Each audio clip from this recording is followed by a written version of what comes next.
What happens when two of television's most powerful voices collide in a battle that nobody saw coming? In just 31 seconds, a single comment would shatter years of mutual respect and send shock waves through the studio that left everyone speechless. The view set was buzzing with its usual energy that morning. The studio audience filled every seat, cameras positioned perfectly to capture what everyone expected to be just another engaging conversation. Oprah Winfrey walked onto that stage with her signature grace, wearing an elegant navy suit that commanded attention. The applause was thunderous. This was supposed to be a friendly visit, a chance for Oprah to discuss her latest philanthropic ventures and perhaps share some wisdom about her incredible journey. Whoopi Goldberg sat at the center of the table, flanked by the other co-hosts. She greeted Oprah with what appeared to be warmth, but something felt different. There was a tension in her smile, a sharpness in her eyes that suggested this might not go as smoothly as planned. The conversation started innocently enough. Whoopi opened with a question about Oprah's recent projects. Oprah spoke passionately about the school she had built, the scholarships she had funded, the lives she had touched. Her voice carried that familiar, inspirational tone that had moved millions over the decades. She talked about young girls in underprivileged communities finally getting access to quality education, about breaking cycles of poverty, about creating opportunity where there had been none. But then Whoopi interrupted. "That's wonderful and all," Whoopi said, her tone dripping with something that wasn't quite contempt but certainly wasn't respect. "But don't you think it's interesting how you get all this credit for helping people when you've got more money than most of us could spend in 10 lifetimes?" The studio went quiet. You could feel the air being sucked out of the room. Oprah's smile faltered for just a fraction of a second before she recovered, maintaining her composure with the skill of someone who had navigated countless difficult interviews. "I'm not sure I understand what you're getting at, Whoopi," Oprah said carefully, her voice measured and calm. Whoopi leaned back in her chair, a smirk playing at the corners of her mouth. "I'm saying it's easy to be charitable when you're a billionaire. Real sacrifice is when someone who has nothing gives what little they have. What you do, that's not sacrifice, that's just tax deductions and good publicity." The other co-hosts shifted uncomfortably in their seats. One of them tried to jump in to redirect the conversation, but Whoopi held up a hand to silence her. Oprah took a deep breath. "You know, Whoopi, I've never claimed that what I do is a sacrifice in the traditional sense, but I have dedicated my life to using the platform I've built to uplift others. Every dollar I've earned through hard work. And I choose to give back because I believe in creating opportunities for people who remind me of where I came from." "Where you came from?" Whoopi repeated, her voice mocking now. "You love talking about where you came from, don't you? Poor little girl from Mississippi makes it big. But you know what? You left that behind decades ago. You sit in your mansion and you throw money at problems and you think that makes you some kind of saint." The audience gasped. This wasn't playful banter. This was an attack. Oprah's jaw tightened. "I have never claimed to be a saint. I'm a human being who has been blessed with success, and I try every single day to honor that blessing by helping others. If you have a problem with how I choose to live my life, that's your issue, not mine." "Oh, it's my issue now," Whoopi shot back, her voice rising. "You come on this show, on my show, and you expect us all to sit here and applaud you for doing the bare minimum with your wealth. You want a medal for building a school? You should be building 100 schools. You should be doing so much more than you are." "And what exactly are you doing, Whoopi?" Oprah asked, her voice still controlled but with an edge creeping in. "When was the last time you built a school? When was the last time you funded scholarships for hundreds of children? When was the last time you used your platform for anything other than sitting at this table and tearing down people who are actually making a difference?" Whoopi's face flushed red. "Don't you dare question what I do. I work every single day. I show up to this table and I speak truth. I don't need to throw money around to prove I care about people." "Speaking truth," Oprah said, her composure starting to crack. "Is that what you call this? Because from where I'm sitting, this feels a lot like jealousy dressed up as social commentary." The word jealousy hung in the air like a grenade that had just been thrown.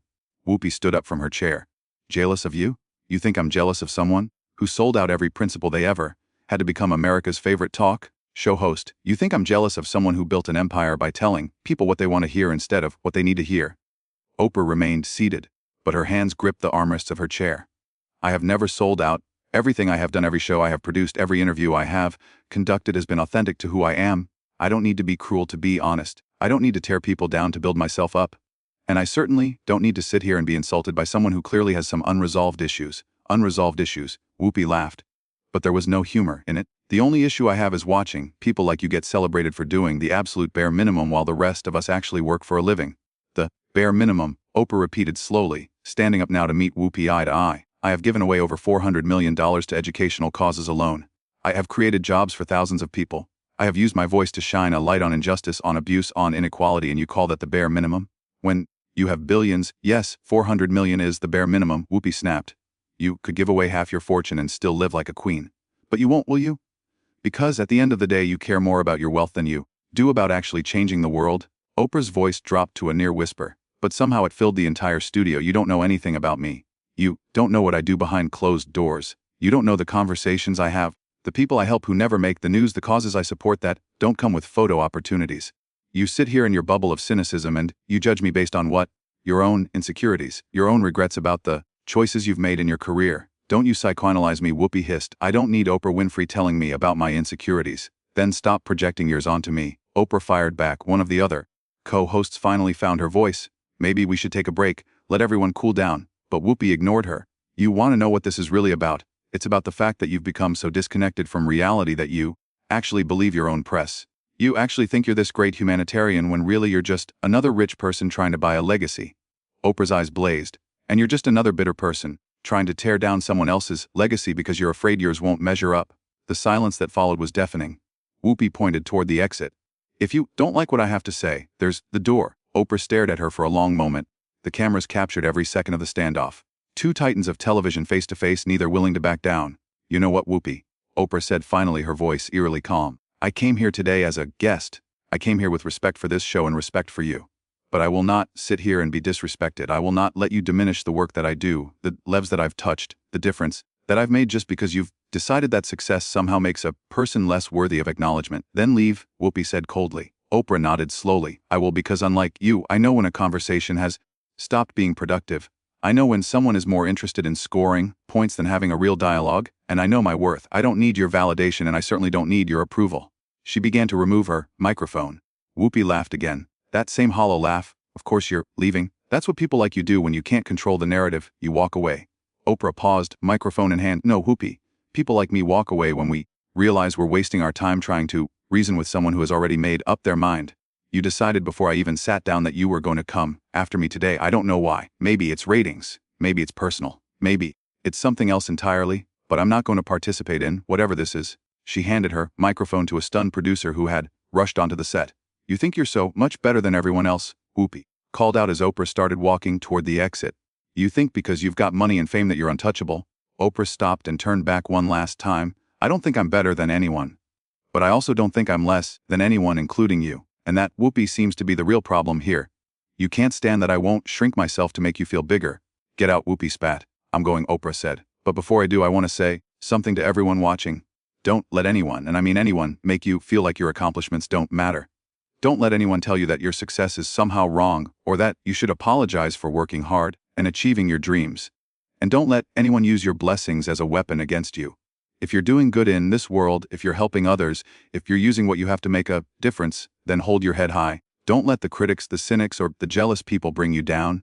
She looked directly at Whoopi. And don't let people who should be lifting you up try to tear you down instead. With that, Oprah Winfrey walked off the View set. Her heels clicked against the floor with each step, the sound echoing through the silent studio. The camera operators didn't know whether to follow her or stay on Whoopi. The audience sat frozen, unsure if they should applaud, gasp, or remain quiet. Whoopi stood at the table, her face a mixture of anger and something else, something that looked almost like regret, but she quickly masked it. Well, she said, turning back to the cameras with forced casualness. I guess we know where Oprah stands on criticism, but her voice lacked conviction. The other co-hosts exchanged glances, clearly uncomfortable with what had just transpired. One of them tried to salvage the segment, tried to move on to the next topic, but the energy was gone. The backstage, Oprah gathered her things. Her team surrounded her, asking if she was okay, offering support, clearly shaken by what they had witnessed. Oprah remained composed, thanking them quietly, assuring them she was fine. But those close to her could see the hurt in her eyes, the disappointment that someone she had considered a peer, perhaps even a friend, had ambushed her so publicly and so viciously. The show cut to commercial break, and in those few minutes the world exploded. Social media lit up with clips of the confrontation. People took sides immediately. Some defended Whoopi, claiming she was asking tough questions that needed to be asked, but far more rallied behind Oprah, disgusted by what they saw as a classless attack on someone who had done nothing but try to make the world better. Back on set during the commercial break, Whoopi sat silent. The other co-hosts tried to talk to her, but she brushed them off. She had committed to her position, and there was no walking it back now. When the show returned from commercial, she offered a brief statement that felt more defensive than apologetic, claiming that hard conversations were what The View was all about, that she had simply been asking the questions that others were afraid to ask. But the audience wasn't buying it. The live studio audience, which had been so enthusiastic at the start of the show, now sat subdued. The energy had shifted completely. What should have been a celebratory interview had turned into something ugly, and everyone could feel it. The producers scrambled to fill the remaining time. They brought on the scheduled musical guest early. They extended commercial breaks, anything to get through the rest of the show without further incident, but the damage was done. Oprah, meanwhile, left the building through a side entrance. She didn't speak to the reporters who had somehow already gathered outside. She didn't issue a statement. She simply got into her car and left, dignified in her silence. The questions that remained were simple but profound. Why had Whoopi gone after Oprah so aggressively? What did she hope to accomplish? Had there been tension between them before this moment that the public didn't know about? Or had Whoopi simply decided that attacking someone as beloved as Oprah would generate the kind of attention and controversy that The View thrived on? Whatever the reason, the confrontation revealed something important. It showed the difference between criticism and cruelty, between holding someone accountable and simply tearing them down. Whoopi had claimed to be speaking truth, but her delivery had been so hostile, so personal that any valid points she might have had were lost in the venom. Oprah, by contrast, had shown remarkable restraint for most of the exchange. She had tried to engage, tried to explain, tried to defend herself without attacking back, and when it became clear that nothing she said would matter, that Whoopi was determined to paint her as the villain no matter what, Oprah had done the only thing she could do. She had refused to participate further. She had walked away with her dignity intact. The moment Oprah stood up and removed that microphone, she reclaimed her power. She refused to be a punching bag for someone else's agenda. She demonstrated that sometimes the strongest thing you can do is walk away from a fight that serves no purpose other than to diminish you. The studio audience would never forget what they witnessed that day. The other co-hosts would replay the confrontation in their minds for weeks, wondering if they should have done more to intervene, to protect their guest, to stop the train wreck as it was happening. The producers would review the footage over and over, trying to understand how a routine interview had spiraled so completely out of control, and Whoopi would sit with the aftermath of her choices, watching as the public reaction rolled in overwhelmingly negative toward her and sympathetic to Oprah. She had picked a fight with someone who had spent decades earning the public's trust and affection, and she had done so in a way that made her look petty and mean-spirited. The contrast couldn't have been starker. Oprah, who had built her empire on empathy, on uplifting others, on creating spaces for authentic conversation, had been blindsided by someone who claimed to value straight talk, but had instead delivered a character assassination. And in that moment, when Oprah chose to leave rather than engage in a mudslinging contest, she proved exactly why she had become the icon she was. She didn't need to win an argument. She didn't need to destroy Whoopi's credibility or make her look foolish. She simply needed to stand in her truth and refuse to let anyone diminish it. That walk off that set wasn't an act of weakness or avoidance. It was an act of self-respect, a clear message that she valued herself too much to stay in a situation that was designed to demean her. The cameras had captured every moment, every word, every facial expression. The footage would be analyzed and debated for days, weeks, months to come. But what it ultimately showed was a masterclass in grace under fire. Oprah had been attacked, disrespected, and insulted on live television. And she had responded not with equal venom but with dignity. She had made it clear that her work spoke for itself, that she didn't need to justify her choices to someone who had already decided to judge her harshly. She had drawn a line establishing that respect was non-negotiable. Even in the world of daytime television where controversy often reigns supreme, The View would continue, of course shows always do. But that particular episode would go down in television history as the day that Whoopi Goldberg's attempt to take down Oprah Winfrey backfired spectacularly, because you can't diminish someone's light by pointing out that it's bright. You only end up revealing your own darkness. Oprah's exit from that stage wasn't an ending. It was a statement, a declaration that she knew her worth and wouldn't let anyone convince her otherwise. And in a world where people are constantly trying to bring others down to their level, that kind of self-assurance, that kind of unshakable confidence in one's own value and purpose was revolutionary. The audience that day witnessed more than just a heated exchange between two television personalities. They witnessed a moment of truth, where one person's insecurity and bitterness collided with another person's grace and self-possession. And there was never any doubt about who came out on top. Because at the end of the day, when all the words had been spoken and all the accusations had been made, Oprah Winfrey walked off that set with her head held high, her integrity intact, and her legacy secure. And that, more than anything else, was what this moment would be remembered for. Not the attacks, not the anger, but the quiet strength of a woman who refused to be diminished,